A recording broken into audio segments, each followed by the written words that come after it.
లోని church centre, Mungumuru road, ప్రకాశం భవనం ప్రాంతాల్లో వాహనాలు తనిఖీలు చేపట్టారు రవాణా శాఖ అధికారులు. 70 బైక్లకు 2 లక్షల ఫైన్ విధించారు. సరైన పత్రాలు, హెల్మెట్ లేకుండా వాహనాలను గుర్తించారు. కొన్నింటిని సీజ్ చేశారు. హెల్మెట్ రక్షణపై ఎన్ని అవగాహన కార్యక్రమాలు నిర్వహించినా వాహనదారుల్లో మార్పు రావడం లేదన్నారు. హెల్మెట్ లేకుండా బైక్స్ నడపడంతో రోడ్డు ప్రమాదాల్లో తీవ్రంగా గాయపడుతున్నారని తెలిపారు. ఒంగోలు నగరంలో చర్చ్ సెంటర్ మరియు ముంగుమూరు జంక్షన్లో 2 వీలర్ వాహనాలు తనిఖీలు చేయడం జరిగింది. ముఖ్యంగా మా ఉప రవాణా కమిషనర్ గారి ఆదేశాల మేరకు ఈరోజు ఈ తనిఖీలు నిర్వహించడం జరిగింది.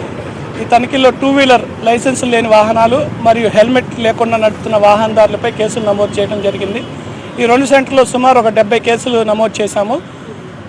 దాదాపు 2 లక్షల రూపాయల అపరాధ రుసుము కలెక్ట్ చేశాము.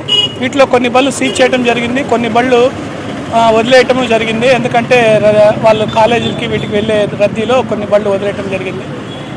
మా వైపు నుండి మేము తెలిపేది ఏంటంటే ప్రతి ఒక్క వాహనదారుడు కూడా హెల్మెట్ లేకుండా ప్రయాణం చేయవద్దని తెలియజేస్తున్నాం. ఆల్రెడీ హైకోర్టు దీనిపైన చాలా స్పష్టంగా, చాలా క్లియర్గా ఇన్స్ట్రక్షన్స్ ఇవ్వడం జరిగింది. చాలా సీరియస్గా ఉన్నారు. యాక్సిడెంట్స్ మెయిన్గా మోటార్ సైకిల్స్ నడుపుతున్న వాళ్ళే ఎక్కువ ప్రమాదాలకు గురవుతున్నారని, చనిపోతున్నారని చెప్పి చాలా సీరియస్గా హైకోర్టు కానీ సుప్రీంకోర్టు కానీ వ్యాఖ్యానించడం జరిగింది.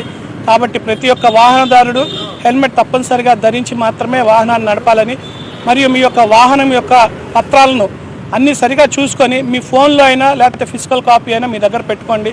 అడిగినప్పుడు మళ్ళీ మీరు వెతుక్కోవటం ఇలా కాదండి. మీరు బయటకు వస్తున్నారంటే మీ వాహనానికి సంబంధించిన డాక్యుమెంట్స్ మీ ఫోన్లో అవైలబుల్గా ఉండాలా. మీకు డిజిలాకర్ అనే యాప్ ఉంది, దానిలో మీ డిఎల్ని డౌన్లోడ్ చేసి పెట్టుకోండి. మీ ఇన్సూరెన్స్ డౌన్లోడ్ అవుతుంది. ప్రతిదీ కూడా ఆన్లైన్ ఫెసిలిటీ చాలా బాగుంది ఇప్పుడు అన్నీ కూడా.